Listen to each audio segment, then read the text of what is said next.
Welcome to the deep dive. Today, our mission really is to explore this idea of being a backyard tourist, finding those amazing spots, the hidden gems that are often just around the corner. So let's unpack this a bit. We're looking at sources that really celebrate, taking a detour. Think about those U.S. road trip stories, right?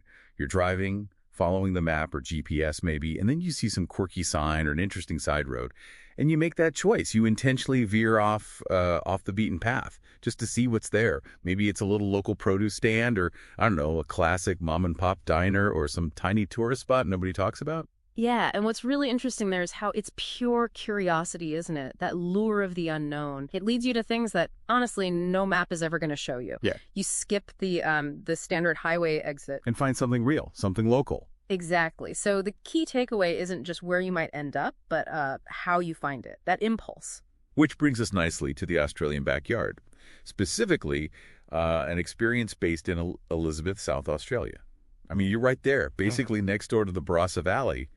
World-famous wines, right? Absolutely. Prime territory. So the story goes, someone stops at Penfolds Wines, big name, and they just ask the staff, what's good around here?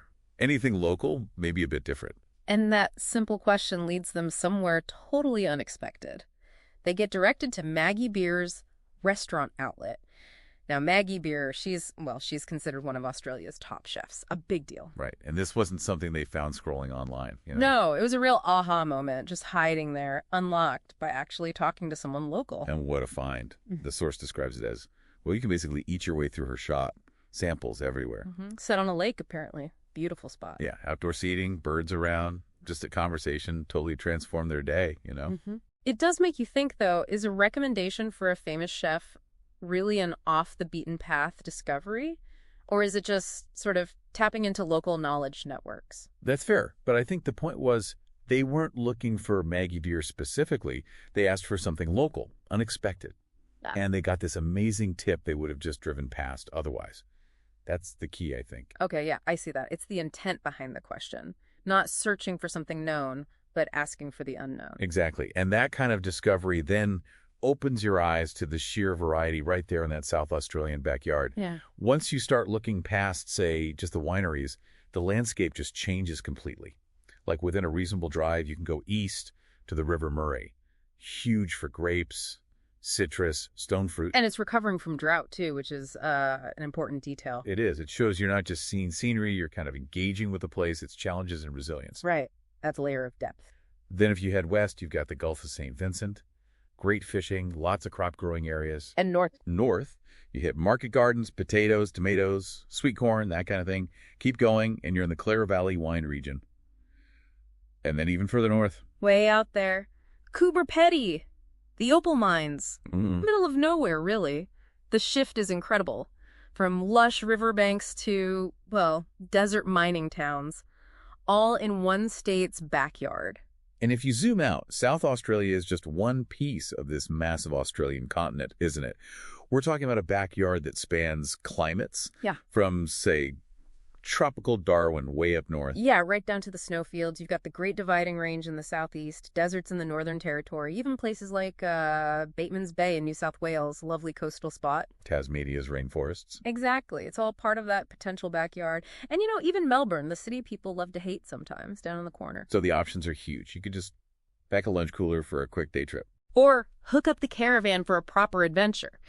The point is, the diversity is immense. The real strategy seems to be realizing that your map, your GPS, it has limits. True local knowledge starts where the map ends. Right. So the takeaway really is that this incredible variety, natural, culinary, whatever, it's often right there. Yeah. It just starts with that simple decision, maybe, to turn down a different road.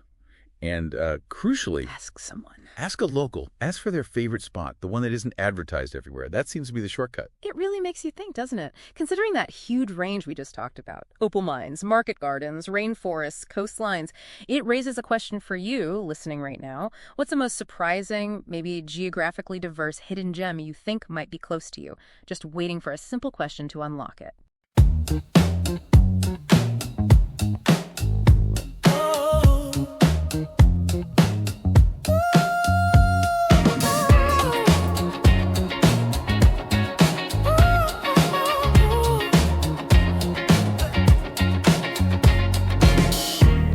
Crickets coffee brewing slow.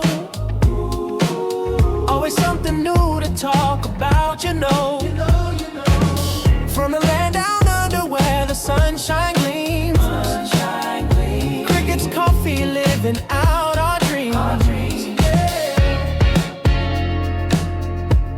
Oh, Crickets coffee, a familiar sound. Good conversations all around. From sunrise to sunset, we'll be here. Crickets coffee chasing away our fear. No fear. Hear the crickets chirp as the day begins. Coffee's brewing, washing away our sins. Stories shared, laughter in the air. Crickets coffee without a care. Oh, Crickets coffee, a familiar sound. Good conversations all around.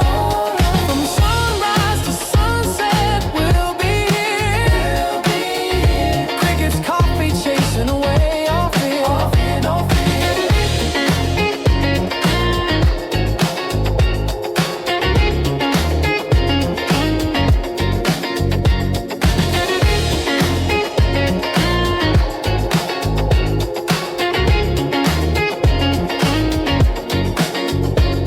Through the highs and lows, we stand as one.